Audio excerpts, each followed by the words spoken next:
Well, have you ever seen this wildflower growing along the side of the road? It's known as the Canadian or Musk Thistle, and it's actually becoming a noxious weed and very aggressive in the state, and so it's made the noxious weed list, meaning that we're trying to keep it from spreading more throughout the state. So a lot of counties are trying programs to get this weed under control. Now, it does have a pretty flower, but interestingly enough, there is a close cousin to this that is known as the queen of the edible flower. And what we're talking about is a vegetable that's not very often grown in Oklahoma called the globe artichoke. And you'll see we've got several plants growing here in our raised bed garden at the studios. It's really primarily grown in the California area where it gets cool summers that are really very high in humidity, and it will overwinter there and grow as a perennial. But in Oklahoma, we're growing it as an annual. Now, the particular cultivar that I want to show you that we're trying, if you look at the foliage, it looks somewhat like a thistle leaf, but it doesn't have the horrible spines or thorns on it, and that's because it's an improved cultivar called Imperial Star that we got from Shepherd Seed Company, and it is a thornless variety. It was developed in California, and it has more of a mild flavor, very vigor, high yields. But the thing that caught our attention is that it really produces in a shorter amount of time. It's an earlier harvest from about 90 to 100 days from transplanting until harvest. And we actually did start the seed as a transplant and put the transplants in after the first frost so we could get a little bit earlier yield. Because think about it, Oklahoma does not have cool summers. We have hot temperatures, and a lot of times it's risky on whether or not they'll produce. And I think a little bit of this summer with the cooler weather that we had from time to time did help us out. Now, the catalog says this plant will get about 3 feet tall, and you can see ours are really spaced very close together. Again, we're growing them as an annual, and they're probably more like 2 feet tall, a little bit more. But the difference between a globe artichoke, which is also called a green artichoke, and a Jerusalem artichoke is the edible part. On this particular one, you're actually eating the flower bud, and here's one coming up, and you've probably seen them in the grocery store. And this is a globe artichoke. A Jerusalem artichoke, you're eating the root system. Now, I want to cut one off here just to show you that there can be some problems with it. This one is beginning to rot a little bit, but you want to harvest them right as the bud reaches its peak in maturity, but before it starts to open up, because if you leave it long enough, sure enough, it will continue to open up and have a purple flower on it, just like the other thistle that I showed you. But I'm not sure what kind of rot that is, if it's just from moisture standing in or what, so that one really won't be useful for us. But this one is definitely about at its peak, if not a little bit more, and you want to cut it just below the base of the flower bud, because if our growing season stays long enough, sometimes you can get side shoots from these leaf axes and get smaller buds, where this would be the primary one, and get some smaller harvest before the frost. So really, these are becoming more and more popular in gardens, and we're very pleased with the success we've had. We're starting to see smaller buds, and again, I don't know if it's just the season, but with it being an annual in Oklahoma, I've been told that some people have success after the first frost when it's starting to go dormant. Pull them up and store the root system kind of like you would a caladium. Just keep it indoors in moist sand, keep it from freezing on you, and maybe can get it planted again next year. I've also been told that you can chill the seed several weeks prior in like a stratification process where you put in moist sand or a moist paper towel in the crisper door of the refrigerator and get the seed stratified, and that also can help production in hot summer temperatures.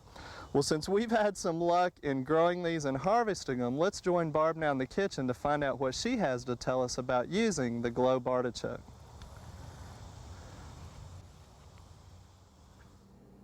Artichokes are one of the most interesting vegetables that's been grown out in the garden, I think, this summer. And a lot of people avoid eating them because they don't really know how. There's very little preparation involved if you want to eat them fairly plain. Most of the involvement comes in eating them themselves. They can be a little bit time-consuming. Now, artichokes themselves are real interesting. They're actually a thistle, and I'm going to dissect one here a little bit for you if I can cut the thing in half.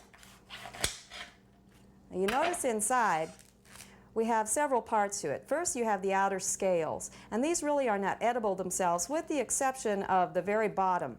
And down here there's a section where you can pull it across your bottom teeth once it's cooked and get a little bit of the meat off of there. But basically most of that is going to get thrown away. Now inside you also see here the purple part. And this is a thistle that has not yet bloomed. And if this was left on the plant long enough, this part would actually turn wrong side out and become the thistle that we're all familiar with when we drive down the street, only just a little bit larger version. Now the part down here is the meaty part, and this is usually called the bottom of the artichoke, and it's the part most people want to get to. Now this part itself here is the choke, and it's very non-edible, and you actually probably would choke on it if you ate it at this stage of maturity. The whole part inside here, everything but the outer scales, is called the heart of the artichoke. Now if artichokes are very small, if they're baby artichokes, the thistle will not be developed to the stage yet where it would cause you to choke, and so you can basically eat the whole thing at that stage. Now preparing them, as I said, is fairly simple. You simply take the artichoke and hold it upside down and swish it in water so that you're able to get out the grit and dirt that might be inside the scales. Now you want to find artichokes that are fairly tight. If they started to open, that means they're a little bit past the peak of maturity, so it's a little bit hard to get some of that dirt out of there sometimes. Now once that's done, you begin the carving process. You cut off the stem because you're going to want a flat base later on, and then you can remove some of these scales that are obviously not going to be good enough to eat, that are a little bit broken, and so on. Now the next thing that you're going to do is take it and turn it so that you have the top up here, or if you're left-handed, the other way around, I suppose, and then cut off at least the top third. Now this may seem like it's kind of wasteful, but in actuality this part of the artichoke doesn't have any meat in it anyway, so you're not really wasting anything. Now this will discolor very quickly. Use a stainless steel knife. Carbon knives will cause it to discolor even faster. Then you want to put it in some acidulated water, either with a couple of tablespoons of vinegar or about the juice of half a lemon, and put that in water. And then that will go in until you have them all ready to cook. Now, as far as cooking, it can be done a couple of ways. The most common way is to boil them. We have about a couple of quarts of water here. This is going to depend on how many of them you're going to cook at one time. To that, I'm going to add a couple of tablespoons of vinegar. Now, you could also use half of a lemon, the juice from that. You could actually put the lemon in there after you've squeezed it. You may also want to add some other flavorings to it. A bay leaf, for instance, some peppercorns. Again, this is going to be personal preference. Just use a little bit of ingenuity and so on.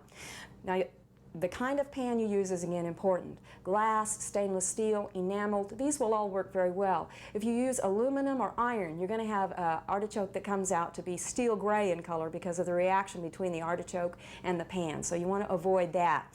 Now this is going to go, hopefully you'll have the water boiling first. You put it over the heat, bring it to a boil again, then reduce it to a simmer. Put the lid on a jar or take the lid off several times so that you can let the volatile acids out and the color will stay better. You may also want to put anywhere from just a few drops to a couple of tablespoons of vegetable or olive oil in here, and that will help keep the leaves shiny when the artichoke is done cooking. This will cook, depending on the size of the artichoke, anywhere from 15 minutes for very small ones up to 40 minutes for some of the larger ones that are maybe 4 inches in diameter. The size isn't necessarily an indicator of quality, but often the smaller ones for that particular size grade will be more tender, so you want to kind of watch for that a little bit also.